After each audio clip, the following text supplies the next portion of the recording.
রুশ সেনাদের সঙ্গে কাঁধে কাঁধ মিলিয়ে ইউক্রেনের বিরুদ্ধে যুদ্ধ করছে উত্তর কোরিয়ার সেনারা। শুধু তাই নয়, পুতিনকে অস্ত্র ও গোলাবারুদও দিচ্ছে কিম জং উনের দেশ, এমন জোরালো অভিযোগ পশ্চিমাদের।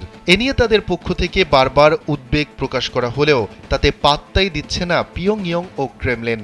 উল্টো পশ্চিমা উদ্বেগ আর হুঁশিয়ারির মধ্যেই এবার ভয়ঙ্কর এক অস্ত্র উৎপাদনের নির্দেশ দিলেন উত্তর কোরিয়ার সর্বোচ্চ নেতা কিম জং উন। ধারণা করা হচ্ছে এই অস্ত্র তৈরিতে দেশটিকে সহায়তা করেছে রাশিয়া, কারণ উৎপাদন শেষে এগুলো তুলে দেওয়া হতে পারে রুশ সেনাদের হাতে। উত্তর কোরিয়ার রাষ্ট্রীয় সংবাদ মাধ্যমের বরাতে বার্তা সংস্থা রয়টার্স জানিয়েছে, নিজে দাঁড়িয়ে থেকে সুইসাইড ড্রোন বা আত্মঘাতী ড্রোনের হামলা চালানোর সক্ষমতা দেখেছেন কিম জং উন। নির্দেশ দিয়েছেন এ ধরনের আত্মঘাতী ড্রোন বিপুল সংখ্যায় উৎপাদনের। ইডেন বে কক্সবাজার সমুদ্র সৈকতের উপর নিজেদের একটি ঠিকানা। মাত্র ৫ লাখ টাকায় আপনিও হয়ে যেতে পারেন এই হোটেলের মালিক। এবারই প্রথম নয়, এর আগে গেল বছরও আত্মঘাতী ড্রোনের পরীক্ষা দেখেছিলেন কিম জং উন। ওই বছরই রাশিয়ার সাথে সামরিক সহযোগিতা বৃদ্ধি করে উত্তর কোরিয়া। এর অধীনে মস্কোকে অস্ত্র ও গোলাবারুদ সরবরাহ করে পিয়ংইয়ং। বিপরীতে অর্থনৈতিক সহযোগিতার পাশাপাশি সামরিক খাতে কিমের দেশকে প্রযুক্তিগত সহায়তা দিচ্ছে পুতিন প্রশাসন।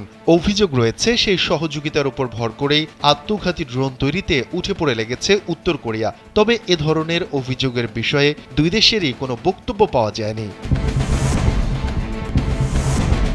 এটি অত্যাধুনিক এক ড্রোন, যা আত্মঘাতী অস্ত্র হিসেবে ব্যবহৃত হয়, কারণ ড্রোনগুলো কিছু সময় ধরে আকাশে ঘুরে বেড়ায় এবং লক্ষ্যবস্তুতে গিয়ে আছড়ে পড়ে নিজেকে বিস্ফোরিত করে টার্গেটকে নির্মূল করে দেয়।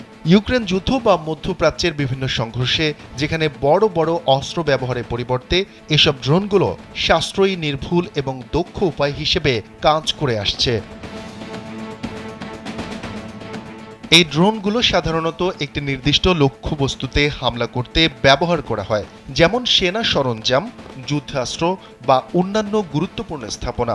এগুলোর ডিজাইন এমনভাবে করা হয় যাতে তারা একবার লক্ষ্যবস্তুতে পৌঁছানোর পর আর ফিরতে না পারে, অর্থাৎ লক্ষ্য ভেদে তারা নিজেই ধ্বংস হয়ে যায়।